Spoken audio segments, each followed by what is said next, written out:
kind of timeline, an energy timeline that could almost be considered like a bit of a process when we're moving from systematic enslavement and indoctrination and really profound feelings of unworthiness and stuckness, and the kind of journey that takes us into our purpose, where when we're living our purpose, I think the beauty is that we're just in the flow, you know, and challenges come up and, you know, opportunities to deepen our intuitive connection, all of that comes up, which continues to set us on our purpose.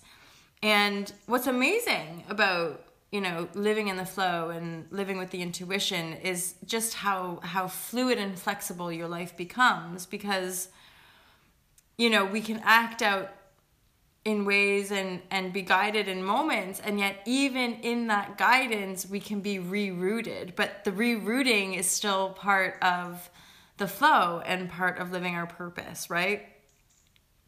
So this is like a really simplistic way to look at expansion and growth. So courage is the first thing that I've put, because we usually know deep down when we're not doing what we're meant to be doing. So if we know that we're not doing what we're meant to be doing, there's got to be a little bit of something inside of us that senses what it is, right? Senses that there's something else. And often it requires courage to face that, to look at that, and to step into that. So I'm thinking of like in 2012,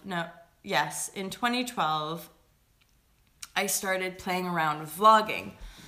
And before I even like published anything publicly, straight up courage, yo, like feeling like, and again, it was just like me in my bedroom filming myself on my computer, on my old Acer computer at the time. And yeah, I kind of felt ridiculous, and like I was nervous even, you know, without it being public or anything like that. And here we are 5 years later vlogging every day, and I'm just like, whatever, you know, and it's enjoyable and I love what I do and I know that it's on purpose. So initially, we often have to face some of our fears and kind of get over ourselves and be willing to be a bit nervous and be willing to be a bit like courageous. And courage is really just, in French, it's the word courage, and courage just means you're full of heart. So, and it really is, you know, heart and living in the flow, this is big, this is global, universal, cosmic living. So once we've expanded to that place, that's what hurts, is when we go back into doubt, when we go back into fear, and again, it shows us this is not aligned, this is not where we want to be, so we have to continue to expand. And that requires heart, it requires courage, it requires a commitment to really living your best life, you know, and staying small doesn't require courage, because then we don't have to be seen, then we don't have to be heard, then we don't have to face or own anything, right? Hey, Rochelle! Oh my God, I'm so impressed with you guys. This is so exciting. Lots of love to you, Emilio, as well, and thank you so much for your welcome home message. So once we start living more from the heart, then we get a sense of like the passion. And then we still continue usually to kind of like bridge. So I talk about this a little bit in the book, like we kind of bounce back and forth. We might take a few steps forward and we're like, oh my God, I'm too scared. Or we take a few steps forward and then we're like, oh my God, I don't have enough money. You know, so we kind of bounce back and forward with this whole idea of manifestation and self-responsibility and living in the flow. But step by step and day by day, the more you're working with the heart energy, the more clear it becomes what your passion is, you know, what you're meant to be doing. And again, I talk about this in the book, but things where there's a feeling of timelessness, people that make us feel good and uplifted, activities that just kind of put us in the zone, or, and again, this is where it can be counterintuitive, but things that are natural, things that are easy. We're often taught like you have to work hard to make money. And so we have this sort of paradox in our head that like life is meant to be miserable, and if it's not miserable, then I'm never going to be a success and I'm never going to make money. It's the opposite. We actually want to find our joy. We want to find our bliss. We want to do the stuff that is just effortless. You know, this stuff is streams out effortlessly. And that's, you know, years and years ago when I started the yoga journey, I was in such a bad way that I just made a decision. I remember like being in tears with my mother on New Year's Eve and just saying like, I just wanted to be easy, you know? And at the time, yoga was easy for me. I somehow got it, and pursuing an acting career and being in that entertainment industry, that was not easy. That was not fun. That did not feel good to me. So it was like, okay, I make the choice. I'm gonna go against what I sort of always thought I was gonna do, and I'm just gonna do what feels easy. I'm gonna do what feels good. Stepping into vlogging was the same thing. There was, you know, nerves, and I felt really ridiculous and stupid initially, but eventually, like I knew deep down, yeah, but I know that's like the next step. I know that's where I need to go. So ultimately, we need the courage to step into it in the first instance. It doesn't mean we have to go public. It doesn't mean we have to like jump off a bridge.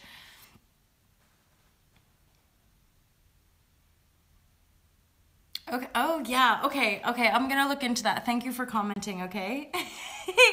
Yes, because I want to see you. This is really nice, like kind of engaging, right? And being able to feedback off of you guys and your presence as well.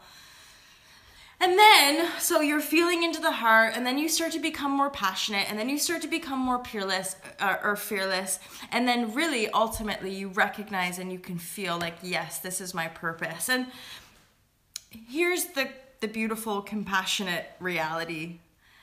We're all in our purpose all the time, whether we like it or not. So even when we have to go through the shit, even when we're in our dark space, even when we're not flying high and feeling really happy, even in that moment, that's your purpose.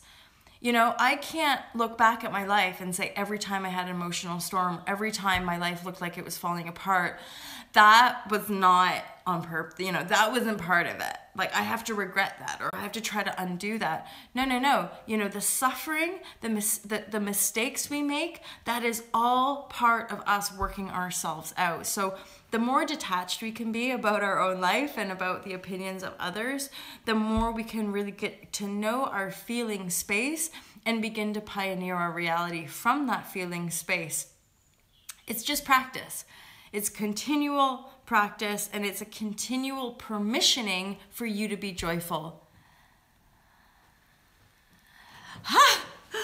Yes, it is. It's beautiful. And I keep getting this one vlog topic coming through about flexibility and like just being able to be who you are. And it is very flexible and fluid, but it's amazing because you're not bound by other people's projections and opinions anymore. So it's like, it is liberation, and liberation is tangible. I remember laughing with a friend at the beginning of the year, be like, I'm so happy I could share with people that it's tangible. Liberation and oneness and love is not something that you read in a book. It's like something that you experience in your beingness, in your aliveness, and it's glorious. So, Rochelle, Amelia, I love you guys. I'm so happy to meet you here on YouTube.